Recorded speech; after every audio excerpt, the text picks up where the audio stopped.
পূজা মণ্ডপ, হিন্দুদের পূজা, সেখানে পূজা করে তাদেরকে শুভেচ্ছা জানায় ইসলামের আমির সাহেব। ইসলামের আমির সাহেব শুভেচ্ছা জানায়। শুভেচ্ছা মানে তাদের শুভকামনা। মুশরিকদের, কাফের মুশরিকদের ধর্মীয় উপাসনা, সেক্ষেত্রে শুভকামনা যে করবে তার ঈমান থাকবে? কিসের ইসলামের আমির? কোরআন সুন্নাহর ইলম কালাম কিছু না থাকলে এইভাবে মানুষ ধ্বংস হয়, বরবাদ হয়। তারা ইসলামের কর্ণধার, ইসলামের বড় জিম্মাদার হয়ে গেছেন, অথচ ইসলাম সম্পর্কে কোনো জ্ঞান নেই। কতগুলো চটি বই পুস্তক পড়ে পড়ে ইসলাম নিয়ে ঘুরে বেড়াচ্ছেন। এক একজন এত ভয়ঙ্কর ভয়ঙ্কর কথা বলে এবং বলে যে রোজা এবং পূজা একই মুদ্রার এপিঠ ওপিঠ। এটা কোনো একটা নালায়েক মুসলমানের ভাষা হতো না। পৃথিবীর কোন মুসলমান আজ পর্যন্ত এরকম ভাষায় কথা বলছিল কখনো? লোকেরা এখন কোন মাস্টার, প্রফেসর, পত্রিকার সম্পাদক এবং গবেষকের ইসলাম ভিত্তিক লেখা কয়েকটা বই পুস্তক পড়ে এখন এক একজন ইসলামের পণ্ডিত এবং ইসলামী স্কলার এবং ইসলামের কর্ণধার হয়ে গেছেন। কোনোভাবেই মানুষ সত্যিকার অর্থে কোরআন সুন্নাহর ইলমের অধিকারী হইতে পারে না যতক্ষণ পর্যন্ত বিজ্ঞ উলামায়ে দ্বীন থেকে সে দ্বীনের ইলম না শিখবে, দ্বীনের জ্ঞান না শিখবে। এই বই পুস্তক পড়েন আর কিছু স্কলার নামের মানুষের কিছু লিটারেচার পড়ে পড়ে নিজেরা ইসলামের কর্ণধার হয়ে যান। এই কথা কি ভাবার দরকার নাই যে এই চালান চোতা কিয়ামতের ময়দানে কাজে আসবে? তো জ্ঞানের এই পুঁজি কাল কিয়ামতে আমাকে মুক্তি দিবে? তো জাহান্নাম থেকে মুক্তি পেয়ে আমার জান্নাতে যাওয়া সম্ভব হবে? তো সেটা যদি করতে হয় উলামায়ে হকের অনুসরণ করতে হবে। দলবাজি, পার্টিবাজি এটা কোনো বিষয় না। ক্ষমতার লোভ মানুষকে ধ্বংস করে দিতেছে। আর কিছু উলামায়ে কেরাম সে রাজনীতির মাঠে যার তার সঙ্গে জোট বাঁধার জন্য, ঐক্য করার জন্য অস্থির হয়ে উঠতেছেন। আপনি যার সঙ্গে ঐক্য করবেন এটা সাপোর্ট দেওয়া হয়, স্বীকৃতি দেওয়া হয় যে তিনি ভালো মানুষ, তিনি হক লোক। এইভাবে তো মুশকিল হয়ে যাবে। উলামায়ে হকের এক এক কদম নায়েব রাসূলের কদম হওয়া চাই, আলেমে দ্বীন সুলভ কদম হওয়া চাই। উলামায়ে দ্বীনের পদক্ষেপগুলো অত্যন্ত স্পর্শকাতর, দায়িত্বশীল এক এক কদম, দায়িত্বশীল এক একটা সিদ্ধান্ত, দূরদর্শিতার সাথে সিদ্ধান্ত নেওয়া চাই। তো আল্লাহ পাক জাল্লা জালালহু আমানা ভালুকে যে চিনে, যে জানে, যে মানে, সে মানুষ, সে ভালো বান্দা। কি আশ্চর্য এই মানুষটার কথা! আমরা একটু বিপদে আপদে পড়লে আমাদের অবস্থা কি হয়? এতটা কাতর যে আল্লাহ আমার ব্যাপারে এমনটা করলেন, আমার অমুককে নিয়ে গেলেন, আল্লাহ আমার অমুককে নিয়ে গেলেন, ইত্যাদি ইত্যাদি। অথচ আমার এই অবস্থা, এই ধরনের কথাবার্তা আমাদের মধ্যে অনেকের মুখে আসে। অথচ ওই মানুষটা এত বিপন্ন, বিপদগ্রস্ত, চরমভাবে বিপদগ্রস্ত, কিন্তু সেই সময় তিনি আল্লাহকে ভুলেন নাই। এই মানুষ নিঃসন্দেহে সিদ্দিকীনের উচ্চ মর্তবাওয়ালা মানুষ। কারণ সবর বগজিদান বা সিদ্দিকী সুদান, যারা উচ্চ পর্যায়ের জীবনের সর্বক্ষেত্রে সবরকারী মানুষ, তারা ঈমানের সর্বোচ্চ স্তরের মানুষ, সিদ্দিকীন স্তরের মানুষ।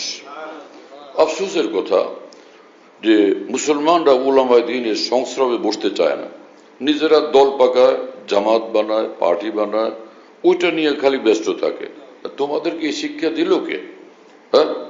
দ্বীন জানার পদ্ধতি হলো নবী জীবিত থাকলে নবীর নিকট থেকে দ্বীন নিতে হয় এবং নবীর ইলমের বাহক উলামায়ে দ্বীন থেকে দ্বীন নিতে হয়। যেখানে সেখানে গিয়ে দ্বীন গ্রহণ করলে সেই দ্বীন গ্রহণযোগ্য না। সে তোমার বাঁচলে পরে কিছুই টিকবে না, কম্বলের লোম বাঁচলে থাকে কিছু। এইরকম এক দ্বীন নিয়ে চলা হয় যে দ্বীনের কোনো কিছুই টিকবার মতো নাই, কিছুই নাই। একটা কথা বললে 10টা ভুল বের হয়। কোরআন সুন্নাহর স্পষ্ট, পরিষ্কার, স্বচ্ছ ইলম যার কাছে থাকবে না এবং কোনো কামের আল্লাহ ওয়ালার হাতে তরবিয়ত প্রাপ্ত হবে না, খালি পিছলে পড়বে, খালি আসার খাবে, কেবলই অ্যাক্সিডেন্ট করতে থাকবে। দিন রাত যে অ্যাক্সিডেন্ট করতে থাকে, আরেকজনকে সে সামলাবে কিভাবে? নিজে যে অন্ধ, আরেকজনকে আলো দিবে কিভাবে? কত গুমরাজ কেরা রাহবরি কুনার, নিজে পথ হারা আরেকজনকে পথের দিশা দিবে কিভাবে? কি হলো, লোকেরা কোন এরকম যার তার কাছে চিকিৎসার জন্য যায় না, আল্লাহর দ্বীন শিখবার জন্য যে কারো কাছে গিয়ে হাজির। সব ইসলামের মাস্টার, সব ইসলামের প্রফেসর। হ্যাঁ, দুই চার কথা মুখস্থ হইলে মনে করে আমি আলেমে দিন এবং নায়েব রসুল হয়ে গেছি। আমার প্রিয় ভাই, এরকম ভাবলেই কি হবে? আমাদের উস্তাদ হযরত মাওলানা আব্দুল মজিদ ঢাকি হুজুর রহমতুল্লাহ আলাইহ একটা ঘটনা শুনেছিলেন।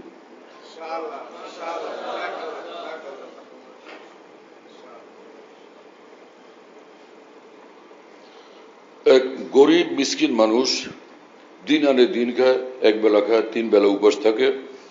সে স্বপ্নে দেখতেছে যে হঠাৎ আমি বাদশা হয়ে গেলাম, সিংহাসনে আরোহণ করলাম, উজিররা আমার পাশে বসা, ডান দিক বাম দিক অনেক উজির, আর সে লোকজন ছুটাছুটি করতেছে, খালি আসতেছে, আমাকে সেলুট দিতেছে, শ্রদ্ধা নিবেদন করতেছে, ফাইলপত্র পেশ করতেছে। এভাবে দেখতে দেখতে হঠাৎ নাস্তার সময় হলো। তখন খাদেমকে নির্দেশ করলেন বাদশাহ, এই ঘি দিয়া একদম টাটকা গরম পরোটা ভেজে নিয়ে আসো, ক্ষুধা লাগছে, আমি খাবো। ও ঘি দিয়া টাটকা গরম পরোটা ভেজে নিয়ে আসছে। পরে খাইতেছে মজা করে, ধুম খাইতেছে, আর খুব খুশি যে আমার ভাগ্যে জুটলো যে আমি এখন বাদশাহ আর আমি সিংহাসনের অধিপতি। ওয়া ওয়া, খুব খুশি। হঠাৎ ঘুম ভাঙলে দেখে যে ওই যে লেসরা খাতার মধ্যে শুয়েছিল, সেই কাঁথা গায়ে দেওয়া আর ওই যে ছেঁড়া কম্বল ছিল ওইটারে সে চাবাইতেছে। হ্যাঁ, আফসোসের কথা, সামান্য দিনের 2-4 কথা মুখস্থ করে নিজেকে ইসলামের পণ্ডিত, বড় আলেমের দিন, ইসলামের ধারক বাহক মনে করা, এগুলো মানুষের কাজ, একজন দায়িত্বশীল মুসলমানের কাজ। আল্লাহ তাআলা আমাদেরকে হেফাজত করেন। হ্যাঁ, কত ভুলের মধ্যে যে মানুষ আছে, যে পূজা মণ্ডপ, হিন্দুদের পূজা, সেখানে পূজা করে, তাদেরকে শুভেচ্ছা জানায় ইসলামের আমির সাহেব, ইসলামের আমির সাহেব শুভেচ্ছা জানায়। শুভেচ্ছা মানে তাদের শুভকামনা।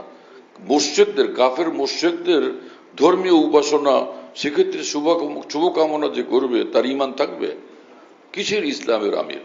কোরআন সুন্নাহর ইলম কালাম কিচ্ছু না থাকলে এইভাবে মানুষ ধ্বংস হয়, বরবাদ হয়। তারা ইসলামের কর্ণধার, ইসলামের বড় জিম্মাদার হয়ে গেছেন, অথচ ইসলাম সম্পর্কে কোনো জ্ঞান নেই। কতগুলো চটি বই পুস্তক পড়ে পড়ে ইসলাম নিয়ে ঘুরে বেড়াচ্ছেন। এক একজন এত ভয়ঙ্কর ভয়ঙ্কর কথা বলে এবং বলে যে রোজা এবং পূজা একই মুদ্রার এপিঠ ওপিঠ। এটা কোনো একটা নালায়েক মুসলমানের ভাষা হতো না। পৃথিবীর কোন মুসলমান আজ পর্যন্ত এরকম ভাষায় কথা বলছিল কখনো? হ্যাঁ, অথচ ইসলামী দলের একজন কর্ণধার এইরকম নিচু ভাষায় কথা বলতে পারলেন। দিন ইমান কিছু থাকলে থাক, না থাকলে না থাক, ভোট জনা আমার ঝুলিতে আসে। শুধু ভোটের লোভে এরকম বক্তৃতা, এরকম কথাবার্তা। হ্যাঁ, হব্বুদ দুনিয়া রাসুকুল্লি খাতিয়া, দুনিয়ার মোহ যার মধ্যে ঢুকে যে কোনো পাপ করা তার জন্য সম্ভব। এদেরকে পাইছে ভোটের মোহে, নেতা হওয়ার মোহে, রাষ্ট্র ক্ষমতার মোহে, যার কারণে এইরকম বেপরোয়া ভাবে কথাবার্তা বলতেছে। এতদিন ছিলেন ইসলামের ধারক বাহক, ইসলামের কর্ণধার, ইসলামের জন্য বড় দরদি, এখন গণতন্ত্রের দরদি এবং রাষ্ট্র ক্ষমতার দরদি হয়ে গেছেন। আর একদল উলামায়ে দ্বীন কোন রকমের চিন্তা ভাবনা না করে যার তার সঙ্গে জোট বাঁধার এবং জোট বাঁধার জন্য ফিকির করতেছেন। উলামায়ে দ্বীনকে উচিত এই কথা চিন্তা করা, আমাদের এই কর্মকাণ্ডের জন্য, পদক্ষেপের জন্য কাল কিয়ামতে মহান আল্লাহর কাছে আমাদেরকে জবাবদিহি করতে হবে কিনা, সেখানে আমরা মুক্তি পাবো কিনা, নাকি ধরা পড়বো, এটা তো আমাদের খেয়াল রাখা চাই। হাকিমুল উম্মত মুজাদ্দিদুল মিল্লাত মাওলানা আশরাফ আলী থানভী রহমতুল্লাহ আলাইহি বলেন যে আমরা যখন যে কাজ করব আমাদের খেয়াল করতে হবে, আয়া ইয়ে কাম আখিরাত কে লিয়ে মুফিদ হ্যায় ইয়া মুজির। আমার এই কর্ম, আমার এই সিদ্ধান্ত, আমার এই পদক্ষেপ, এটা আমার পরকাল জীবনের জন্য কল্যাণকর হবে না ধ্বংসাত্মক হবে, এটা আমাদেরকে চিন্তা করতে হবে। খালি বক্তৃতা, খালি চিন্তা ভাবনা, খালি ছলা পরামর্শ, খালি কৌশল, এটা কোনো বিষয় না। মূল বিষয় হবে দিন, মূল বিষয় হবে দিন, মূল বিষয়, সবকিছুর ভিত্তি হবে দিন, সবকিছুর ভিত্তি হবে আল্লাহর সঙ্গে নির্দাগ সম্পর্ক, সবকিছুর ভিত্তি হবে মহান আল্লাহর একদম সন্তুষ্টি অর্জন। হ্যাঁ, মহান আল্লাহর সন্তুষ্টি অর্জন, কামিল সন্তুষ্টি অর্জন। সেক্ষেত্রে আমি ব্যর্থ কিনা, সেক্ষেত্রে আমি ক্ষতিগ্রস্ত হচ্ছে কিনা, সেক্ষেত্রে আমি পদস্খলিত হচ্ছে কিনা, আমার আখিরাত এই ধরনের বক্তব্য সিদ্ধান্তের কারণে, এই পদক্ষেপের কারণে ধ্বংস হবে কিনা, আমাকেও জাহান্নামের কীট হওয়া লাগবে কিনা, সেটা আমাদেরকে চিন্তা করতে হবে যে কোনো কাজের ক্ষেত্রে। আল্লাহ তাআলা বুঝ দান করেন এবং তৌফিক দান করেন। ভোট ভোট ভোট করে পাগল হয়ে গেছে, এই ভোট সেই ভোট, নানান তালের ভোট। আরে পহেলা কথা দিন হেফাজত, প্রথম কথা দিন ইমান হেফাজত করা।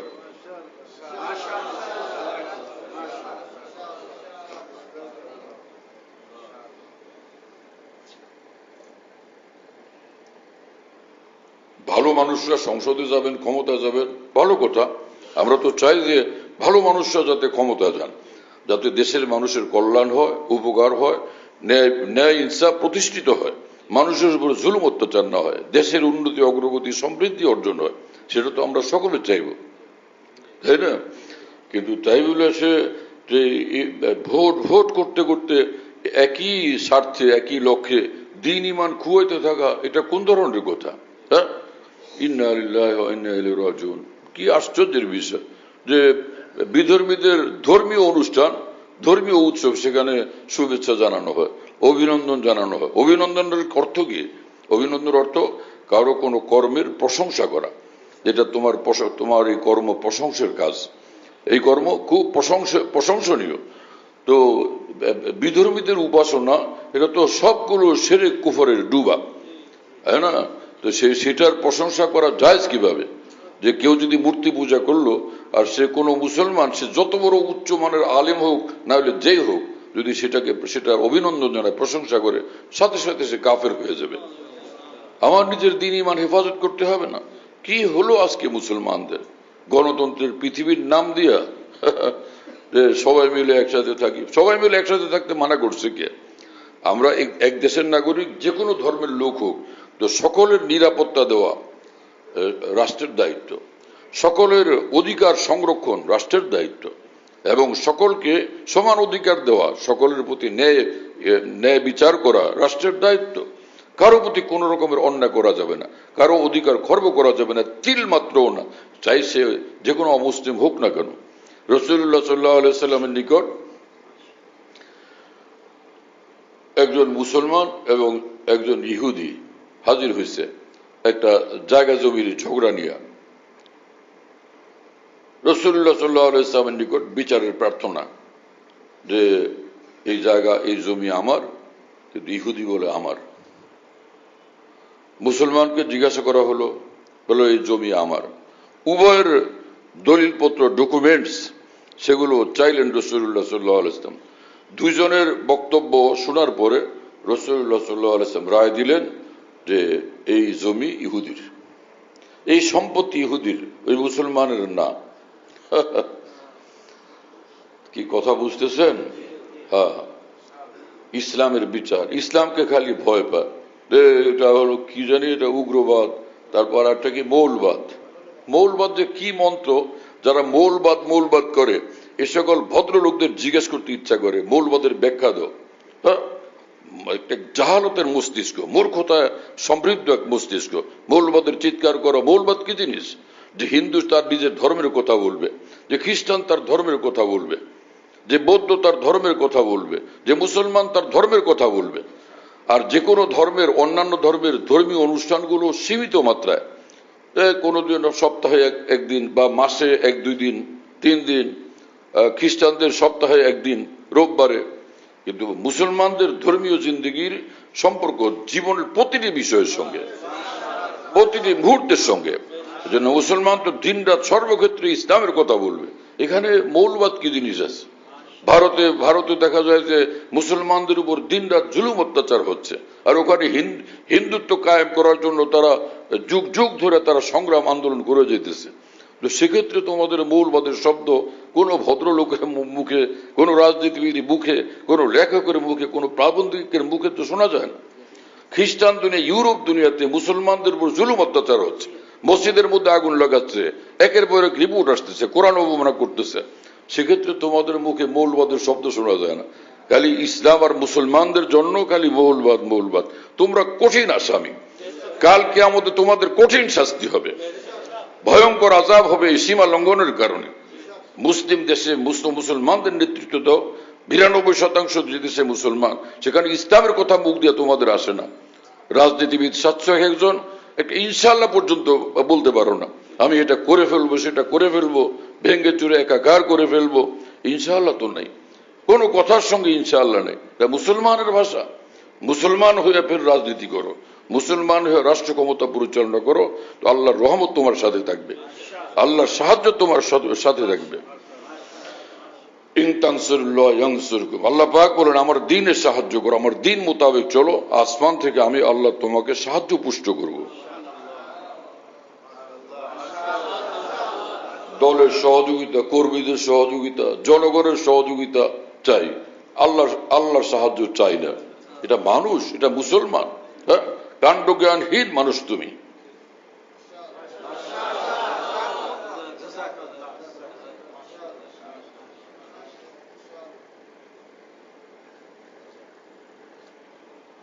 আল্লাহ আমাদেরকে হেফাজত করে। আরেক ভদ্রলোক সে গিয়ে নাকি প্রতিমাকে শ্রদ্ধা জানায়। আরে প্রতিমাকে যে শ্রদ্ধা জানাবে, সাথে সাথে তার ঈমান শেষ, এবং তার স্ত্রী থাকবে না, তালাক, নিজের স্ত্রীর সম্পর্ক বিচ্ছিন্ন হয়ে যাবে। মুসলমান তুমি পূজা মণ্ডপে যাও কিসের জন্য? কিসের স্বার্থের জন্য তোমার সেখানে যাওয়া লাগে?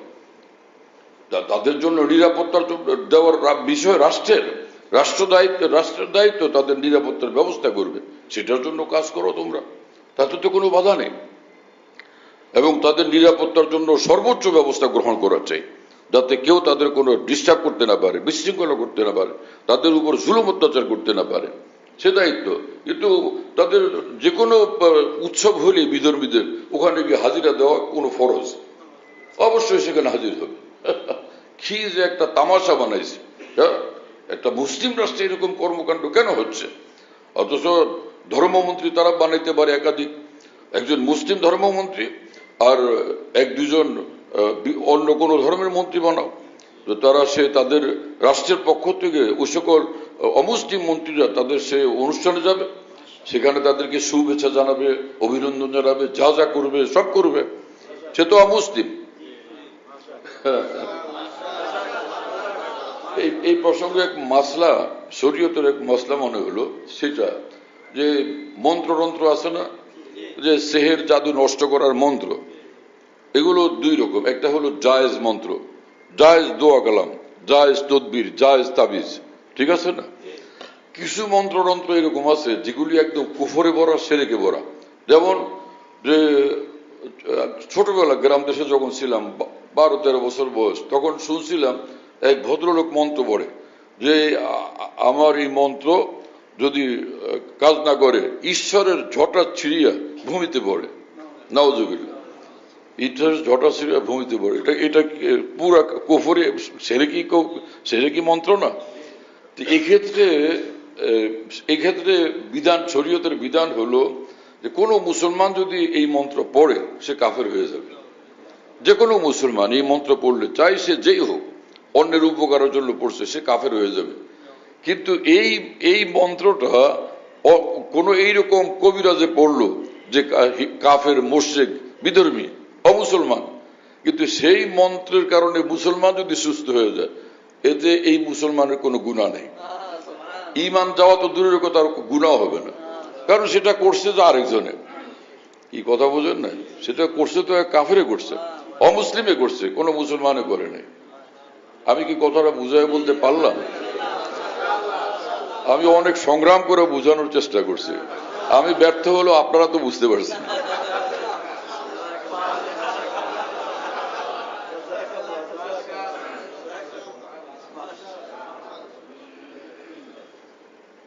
হ্যাঁ, মামা বাড়িতে গেছিলাম ছোটবেলা, বিলের মধ্যে মামাতো ভাইদের সঙ্গে কিসের জন্য গেলাম, বর্ষাকাল ছিল, হঠাৎ কিসের জন্য দিল কামড়। এখন তো পেরেশানি লাগতেছে, খারাপ লাগতেছে। মামাতো ভাইরা বললো, না জানি তোমার সাপে কামড় দিছে। এই নিকটেই ছিল এক সাধু বাড়ি। সাধু কারা? সাধু হলো ওরা এক ঈশ্বরকে মানে আল্লাহ রসুল এবং ইসলাম ধর্ম এগুলো তো মানে না, কিন্তু ওরা মূর্তি পূজায় সম্মত না, মূর্তি পূজা করে না। ওরা এক ঈশ্বরকে মানে। তো এক সাধু ছিল, ওরা আমাকে নিয়ে গেছে সেখানে। ওই সাধু বেচারা ওখানে ধরে কি জানি পড়লো টড়লো, মন্ত্র মন্ত্র পড়ে পরে ফু দিয়ে দিল, পরে বললো যে যাও, কোনো সমস্যা নেই। পরে চলে আসছে। যদি কোনো এরকম অমুসলিম কেউ এরকম কুফরি শিরকি মন্ত্র পড়ে আর মুসলমান তাতে ওই রোগ ব্যাধি সমস্যা থেকে মুক্ত হয়, এতে ওই মুসলমান ইমানের বা দ্বীনের তার কোনো ক্ষতি হবে না। যাই হোক, আল্লাহ আমাদেরকে হেফাজত করেন। এই জন্য অমুসলিম কোন প্রতিমন্ত্রী রাখা চাই, একজন বা একাধিক, তাহলে তো কোনো সমস্যা হয় না। আশ্চর্যের বিষয়, মুসলিম দেশে একচেটিয়া ক্ষমতা নিজেরাই ভোগ করে এমন কঠিন শাসকের দল। আরে ভাই, তোমাদের সে মুসলিম দেশে তোমরা অন্তত 20-25 জন আলেম ওলামা, কমপক্ষে 10-12 জন আলেম ওলামাকে রাখো, দেশের সেরা বিজ্ঞ আলেমদেরকে রাখো, তাদের সঙ্গে পরামর্শ করো যে আমরা এই আইন করতে চাই, এখানে ইসলামের দৃষ্টিতে কোনো সমস্যা আছে কিনা। কয়েকদিন পরে আলেমরা আন্দোলনে নামতে হয়, মুসলমানদের আন্দোলন করতে হয়, এটা ইসলাম বিরোধী, এটা সংগ্রাম। কেন এত সংগ্রাম করতে হবে? তোমরা মুসলমান না? তো তোমাদের সেই ইসলামকে এবং মুসলমানদের ধর্মীয় ঐতিহ্যকে রক্ষা করার তোমাদের দায়িত্ব নাই? কিসের ম্যান্ডেট নিয়ে তোমরা ক্ষমতায় যাইতেছ? আল্লাহ তোমাদেরকে বুঝ দান করেন। ক্ষমতার এই সকল দাপট সব চূর্ণ বিচূর্ণ হয়ে যাবে যখন কবরস্থানে দাফন হবে, তার আগেই হুঁশে আসা উচিত কিনা? আল্লাহ আমাদেরকে বুঝ দান করেন। ইয়া আইয়ুহাল্লাযীনা আমানুত্তাকুল্লাহ ওয়া কুনু মা'আস সাদিকিন। আল্লাহ পাক বলেন যে তোমরা আমাকে পুরোপুরি মাননেওয়ালা হও, আমাকে মানো, আর যারা আমাকে মানেন তাদের পথ অবলম্বন করো। ওয়া কুনু মা'আস সাদিকিন, সচ্চা বান্দা যারা, তাদের রাস্তা অবলম্বন করো। এখন আমাকে মানো, এইটার পথ ধরছে অনেকেই, নামাজ পড়ে, তেলাওয়াত করে, জিকির করে, আবার কিছু দিনই কিতাবাদি পড়ে, ইসলামের কথাবার্তা বলে, আমাকে মানো এই কথা। কিন্তু কোন মাস সাদিকিন, একই আয়াতে আরেকটা নির্দেশ, যারা আমার সাচ্চা বান্দা কামিলিন, হ্যাঁ, যাদের মধ্যে ইলম আছে, দ্বীনের সহি বুঝ আছে এবং পরিপক্ক দ্বীনি জিন্দেগি আছে, তারা সাদিকিন। সেই পরিপক্ক দ্বীন বলা ওই সকল মানুষদেরকে, ওই তাদের রাস্তাকে তোমরা ফলো করো, তাদেরকে অনুসরণ করো। তো একটা কথা পালন হলো, আরেকটা কথা তো ছুটে গেল। একই আয়াতের মধ্যে দুটো জিনিস না, দুটো আমাদেরকে মানতে হবে পূর্ণ ইসলামী জিন্দেগি বানানোর জন্য। আল্লাহ পাক জাল্লা জালালুহু আম্মা নাওয়ালু আমাদেরকে কবুল করেন, আমাদের সকলকে তৌফিক দান করেন। ওয়া আখিরু দাওয়া।